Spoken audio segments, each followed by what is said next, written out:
Bonjour, bienvenue sur ma chaîne. Je vous retrouve avec une nouvelle vidéo, un petit vlog. J'ai filmé des moments de vie tout au long du mois de mars que je voulais partager avec vous. On commence avec un magnifique lever du soleil très tôt le matin dans mon atelier. Je n'ai pas la chance de le voir tous les jours parce que je ne me lève pas assez tôt, mais je le trouve magnifique à cette heure-ci.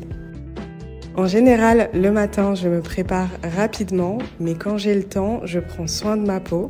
Je suis une fan des skincare, donc dès que j'ai un moment pour moi, je fais des masques et je passe le gua sha. Durant le mois de mars, on gardait le petit taco. Donc le matin, je le sortais, je prenais mon petit déjeuner, mon café et je commençais à travailler. Il est resté 2 mois avec nous et maintenant il a rejoint sa famille.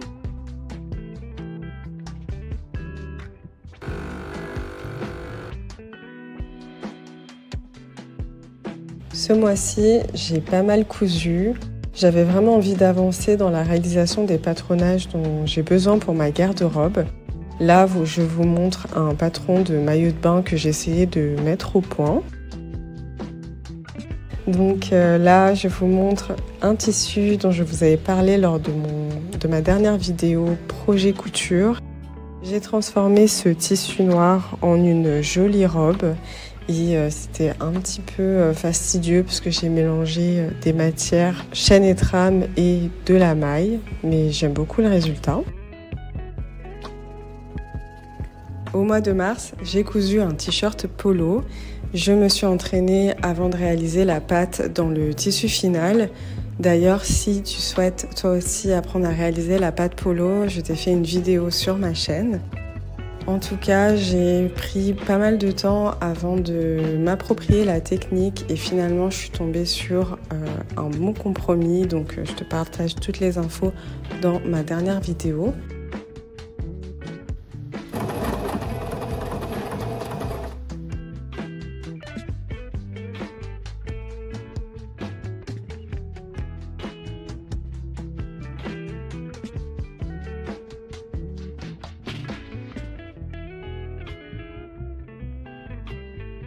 L'un de mes objectifs couture, c'est d'exploiter au maximum ma machine à coudre. Donc ce que j'ai fait au mois de mars, j'ai testé tous les points de broderie de ma machine à coudre ainsi que toutes les boutonnières. J'ai beaucoup aimé faire ça et en plus c'est très utile parce que j'ai conservé un petit échantillon de chaque point.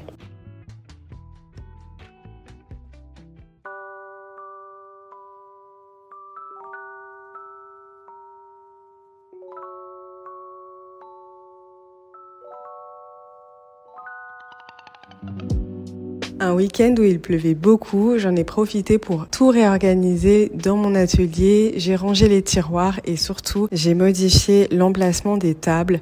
J'ai mis la table principale face à la baie vitrée afin de voir la mer lorsque je couds ou que je travaille. C'est beaucoup plus agréable.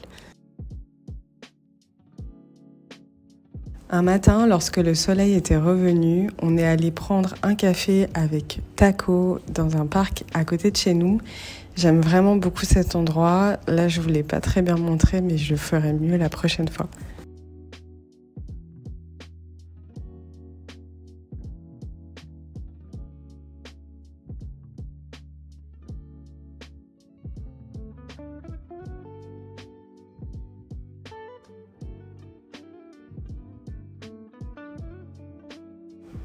Je vous retrouve un autre jour. J'avais du temps pour coudre la robe dont je vous avais parlé lors de ma dernière vidéo projet couture.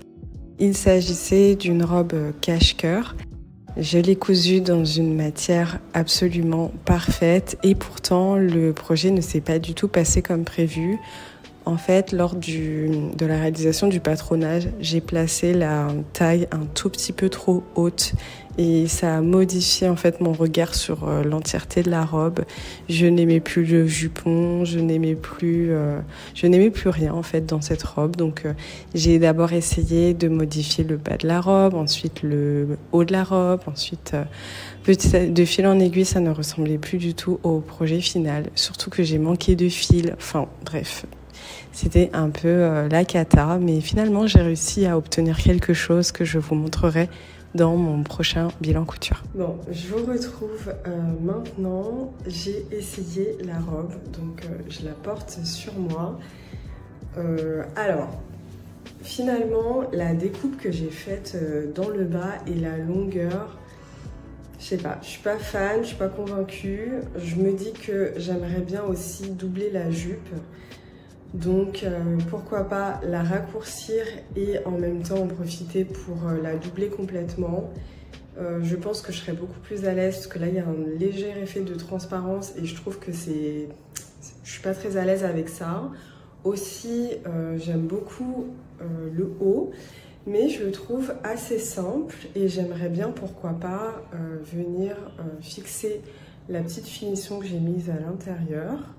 Donc je sais pas pourquoi j'ai fait aussi rikiki, mais bon, c'est une légère parventure qui permet d'avoir un bord assez propre. Je voulais pas faire quelque chose de très large, je me souviens, parce que j'avais peur justement que ça se voit en transparence. Là vous voyez, je porte une brassière blanche et on voit vraiment à travers. Donc si vous avez déjà testé les broderies de votre machine, mais moi je vois un potentiel énorme avec ça. Et en fait, depuis tout à l'heure, j'arrête pas de tester des choses. Je me suis amusée depuis tout à l'heure à créer, à tester des petits points de broderie comme ça. Celui-ci, j'aime beaucoup. Et je pensais partir sur celui-ci. Alors hop, que ça fasse le focus. Voilà, sur celui-ci en rouge. C'est subtil, ça se voit pas trop, mais j'aime beaucoup, ça rajoute un petit détail sympa.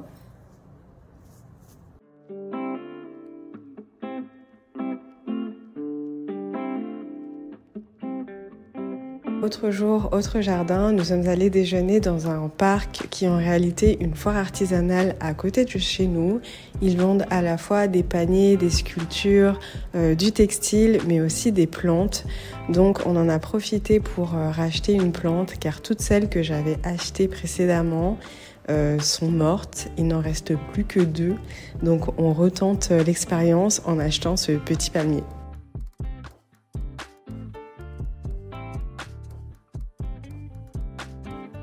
Pour le reste de la journée, j'ai continué de coudre différents projets, notamment ce bandeau que j'ai cousu dans un tissu que j'ai dessiné. Même si je me suis appliquée dans la couture de ce top, il manquait quelques centimètres dans le dos, donc je me note d'améliorer ce modèle.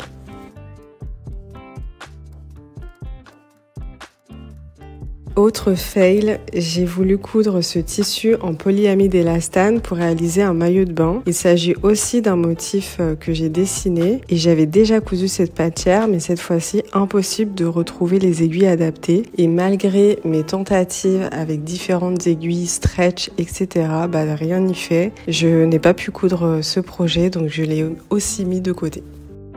Dernier projet que je voulais vous partager pour conclure ce vlog avec moi, il s'agit de cette chemise que j'ai cousue dans un tissu tie and dye acheté au Sénégal.